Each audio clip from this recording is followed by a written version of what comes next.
What's up, everyone? I wanted to start today with just being real with you. This channel, it's about spirituality and my meandering fluid path to figuring out what spirituality actually means in my life.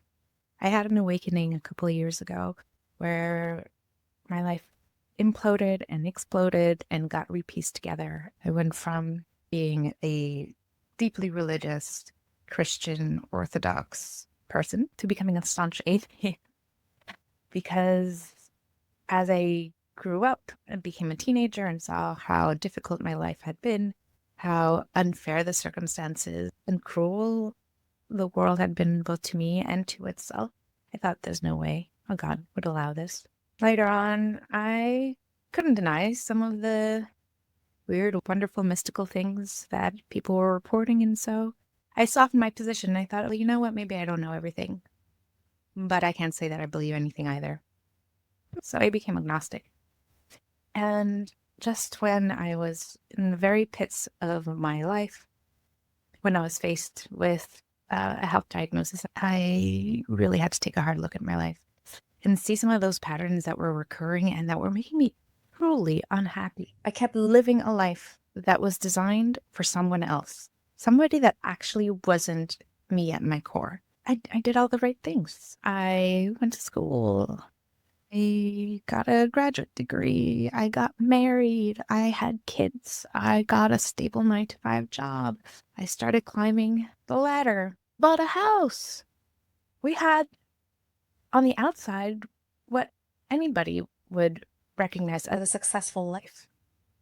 And from a material perspective, it was. Don't get me wrong, I have a lot of ease, I have a lot of comfort in my life. But on the inside, man, it was dark. It was empty. It was filled with tormenting thoughts, a lot of self-loathing.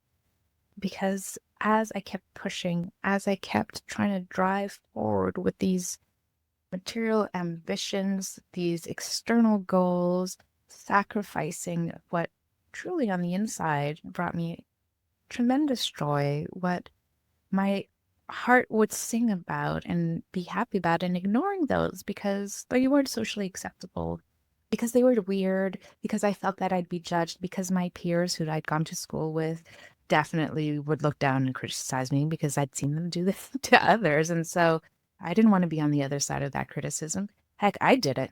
And I hated that I did that. And I hated those parts of me that were overly harsh and overly critical. And it was a little voice that had been implanted there in my childhood about how I wasn't good enough, how I couldn't live up to the standard, how if I wasn't liked by others, I wouldn't be worthy of their love and I'd be rejected and I'd die alone. And because of my religious upbringing, I was just told that because I didn't have a pure heart, because I sinned, I would go to hell. And damn, generation of ancestors behind me, going 7 generations. That was a big burden, a very, very, very heavy cross to bear. Having been blessed with intelligence and drive and motivation as a child, I excelled in school, so I did really well. And what did that earn me? It earned me a lot of pressure from home. Oh, Maria, you have to succeed. You're going to be a millionaire. You're going to be a wealthy doctor, and you're going to pull this family out of poverty, and you're going to take care of us in our old age, and we're going to live with you, said my parents. But it also came with a ton of trauma. My parents educated me the way they were educated back in the homeland. It was a lot of physical discipline, and it wasn't just discipline. It was raging beatings sometimes, and that left with physical and emotional scars. It left me feeling that any mistake would be met with pain. And I grew up really, truly trying to avoid pain, psychological pain, physical pain, and therefore so much people pleasing. Because if I was nice, if I was liked, then I could avoid that pain and I would be winning. I made other people comfortable being around me, gave them everything I thought that they wanted or needed, and deep down inside, I had nothing left. Because all the things I needed, I denied myself. Because growing up, my needs weren't met. My psychological, my emotional needs were not met. They weren't relevant. Oh, so you're sad? Too bad. Grow up. Toughen up, buttercup. I hurt your feelings? What are feelings? We don't have feelings, we have muscles. You want to cry? That's life. I wasn't treated with a lot of affection. It came when it was convenient. They did their best, but my parents had a lot of psychological growing up to do. So what does this all mean? I know I've meandered a little, but the point is, when I was faced with this life-changing diagnosis, I had to take a look at all of those things happening in my life. The dissatisfaction in my marriage, my relationship with my career, where I gave 300% to people who would exploit me, who would take every last ounce of my energy, which I didn't have at that point. After being a mom of two very young children born close together, I had nothing in the tank, but I kept giving it to my career because I wanted to be liked. I wanted to succeed. I wanted to shine in other people's eyes, but I didn't shine in my own. And that stunk. That stunk when I realized who I really was. Not who I thought I was, not who I wanted to be, but who I was on a day-to-day, how I lived my life, who I was to me at my core. And I didn't like what I saw. Fast forward a little bit of time and my awakening continued. That was truly the dark night of the soul. I thought, well, this life of mine hasn't been lived for me. It's been lived for others. I started doing some inner child healing work to resolve the trauma that I had experienced. And I know trauma is a word that's thrown around a lot, but truly we all have a lot of trauma that we need to work through. And some people have a greater capacity to deal with it, which makes the trauma less intense. And some people's physiology, some people's life experiences, some people's generational inheritance makes that just that much harder. If you don't have the tools to cope, then that trauma is going to hit you hard. Trauma is an experience that is so intense that it overrides your body's ability to cope. It is just a reality of where you were in that point in life. And you need to own it, and you need to work on it, and you need to heal that trauma. So my spiritual awakening started as I continued to heal that trauma, and it got worse before it got better, because it forced me to look at some things that I was in denial about, that I wasn't aware about, some scripts in my subconscious that were running my life. And I didn't know. I didn't know that I didn't know. I didn't want to take a look at.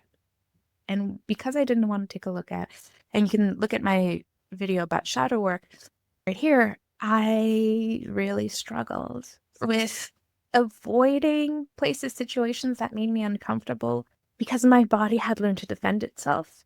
But what that did is it helped me back from life in the most significant ways. I was too afraid to launch a business because I thought I would fail and I would be an embarrassment. I was too afraid to tell people about my interests in the weird and wonderful things in life. Like, as a kid, I really wanted to be a ghostbuster. And not a ghostbuster, but more about a ghost hunter. Let's say that. I was fascinated with the world of the unseen, the afterlife, what happens to the soul. I couldn't just accept that you die and that's it. And I never, ever shared that because that was embarrassing. Of course, no rational, educated person, people who walked in the same circle as I would ever accept, because that's delusional. Where are the facts, Maria? Why are you being weird? And so I lived a double life. And I was done living that double life. And the hardest thing, the hardest work I have had to do in my life was beginning to live in my true authenticity, beginning to show my authenticity. And when I started to realize that, when I finally reached in within my heart and said, God, I don't know if you're there, but if you are, I could really use some help. We may be meeting each other sooner than I planned, and I don't feel like you and I are on good terms. I think that's maybe something we should start working on. If you're willing, I am humbling myself in front of you. And this is a thought I didn't vocalize out loud to anyone, not my husband, not my friends, not my therapist. I kept this thought so deeply hidden inside of myself because I was embarrassed that I was talking to God.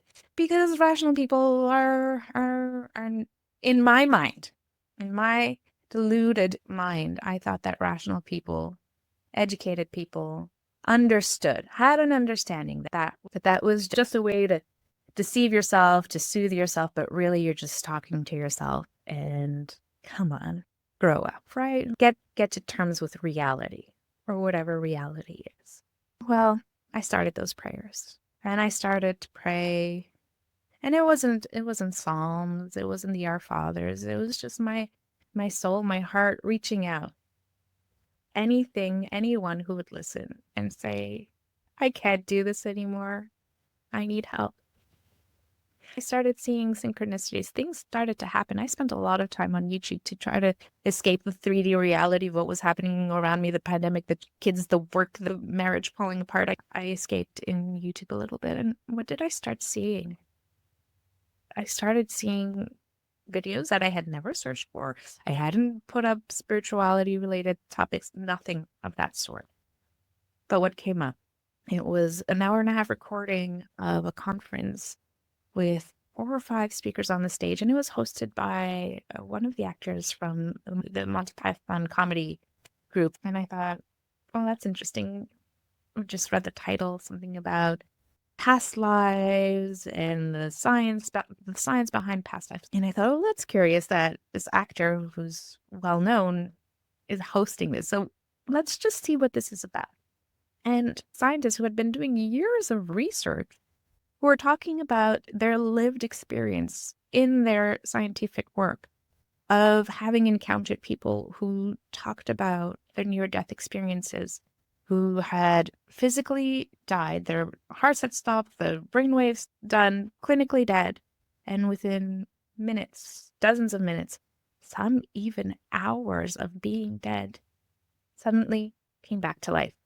And with tales of a spiritual world and a spiritual reality that just really shook my understanding of what happens next. It validated that little prayer, which I didn't even trust or believe in, but I did anyways because it was comforting to me. It told me that little prayer, hey, is being heard. There is a realm outside of what I can see, outside of this 3D space, where there is a rich reality that we just can't see and we can't measure with our physical senses. And I'd always suspected that. I'd had hunches, but again, I didn't want to give those ideas any credence because, again, my ego was trying to protect me from rejection. And so I was rejecting my own intuitions, my own experiences. And I think I've talked about them, and I'll post that video up here about those synchronicities that I've had early in life and that I just ignored or said, oh, it's coincidences. And it wasn't just that documentary. There was a whole bunch, and it's fascinating, really fascinating. If you're somebody who's interested in understanding the evidence, seeing the proof, you need to see proof like I do. I did. I still need to see proof, but I also started to feel into my feelings and my intuition and now let both voices have a seat at the table rather than smothering the other one. I highly encourage you to watch that. And so then what happened was I turned on Netflix and what shows up? But Tyler Henry, the Hollywood medium, he shows up. And again, it's validation of what my heart was feeling and what my heart wanted to be true, but also deep down knew to be true. And Tyler's stories, he's so sweet. He would channel loved ones that passed away, and they all had the same message, which was the same message that the near-death experiencers had. They're okay. On the other side, they are fine. They feel no pain.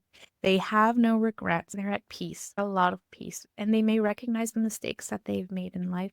They repent for them, but they are also okay because the afterlife is a loving place, because we are returning to source. We are returning to our truest self, God, source, the universe, whatever you want to call it. And that that place is welcoming us back because we are one in the same, just a small little speck of light that has branched off to experience life as a human. It's God experiencing itself in a 3D world. And how wonderful is that? And you don't send your scouts out if you're out on an exploratory mission, you don't send your scouts out and get mad at them for having those experiences and seeing what life is like in those circumstances, in that life, in that body, in that time, in that location. No, you're like, cool. Thank you for bringing that data back. Truly interesting. Oh, I see you had that experience. Oh, let's try again. So reincarnation, something that I'd looked upon with fascination as a child, a concept that had just floated past me. I thought, that's cool. That doesn't jive with my Christian beliefs. So they must all be wrong, but how cool would it be if it was true? And all of these ideas just started swirling back together. And I started being able to finally connect the dots. And it just went on from there. I felt called to restart my yoga practice, which I'd done for physical health. And because it had a cool Eastern philosophy vibe to it. I know it's that reason. But that's what called me to yoga in the first place. And then I felt called to start it again so that I can reconnect with that peacefulness I would also feel on the mat. And I delved into yoga so deep, so hard that it became a lifeline for me in those difficult years. It was the one thing I had outside of my work, outside of being a parent, outside of being stuck in this confined COVID world that was mine. I could take 1 hour in a day, get on a mat, breathe in community with others, and yoga kept me alive. And the people that taught, who led the classes, they had such love, compassion, and understanding. It was just what I needed. I needed that kind of nurturing because I hadn't felt it in my adult life. That nurturing was gone. Nobody was nurturing me. I needed a mother so much in those times. And I found it when I gave myself that grace on the mat through my teachers, through the community that just was there to move and breathe together and to connect all at once in harmony. It was a beautiful experience, and I loved it so much that I decided, you know what?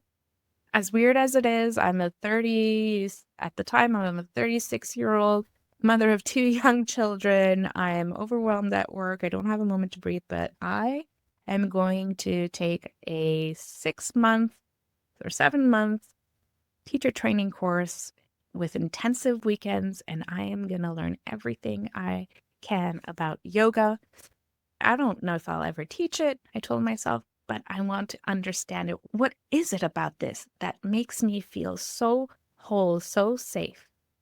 And I delved into yogic philosophy. I learned about the energetic systems, the chakras, how the poses and the breath work, how it all connects you, how it yokes you to your spiritual self, and how yoga is a spiritual practice that is meant to help you back to unity consciousness. How once you're in perfect yoga flow, you lose the ego and you connect to the self. And through the self, you can have beautiful, transformational experiences. My experiences with the yoga brought me tremendous peace. They allowed me to hear that little voice inside of myself. That wasn't just ego. It was peaceful knowing, the observer. I could connect with the observer. And I wanted so much of that.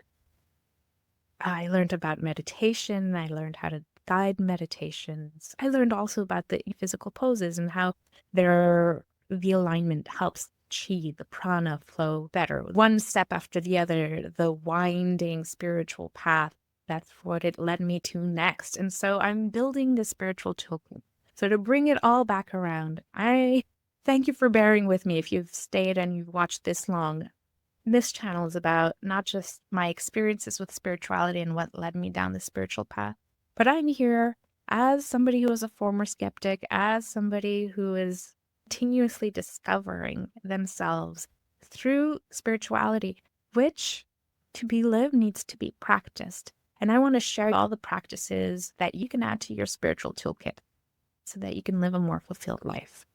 So if that's something that speaks to you, hey, stick around, subscribe, share this with somebody you think might benefit. Let's grow this little community and let's have a place where we can talk about these things that just don't normally get talked about in our day-to-day, things that I, in particular, have kept hidden deep inside. And so for whoever that I know is watching, I guess this is my outing from the spiritual closet. If you're out of the spiritual closet, let me know. I want to hear about your story, and looking forward to seeing you in the next video.